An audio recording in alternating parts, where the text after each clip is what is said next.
Dans son évangile, saint Matthieu raconte l'aventure de ce jeune homme qui était venu trouver Jésus, mais qui n'avait pas voulu répondre à sa proposition de le suivre, renonçant ainsi au trésor inestimable qu'il lui offrait. Le prix qu'il aurait dû payer lui avait paru trop élevé, dans l'incapacité de décider ce qui était le plus important pour lui, Jésus ou ses biens.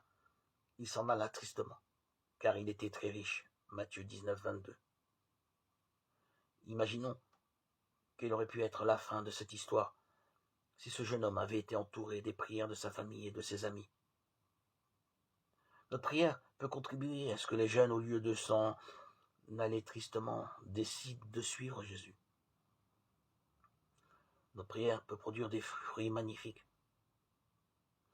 Elles peuvent déplacer des montagnes dans la vie de nos enfants.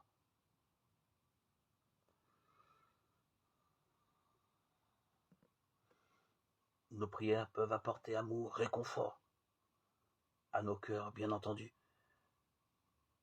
mais pour tous ceux qui en ont besoin. Nous pouvons être des instruments de la miséricorde de Dieu. N'hésitons pas à prier pour les mondes, ceux qui en ont besoin.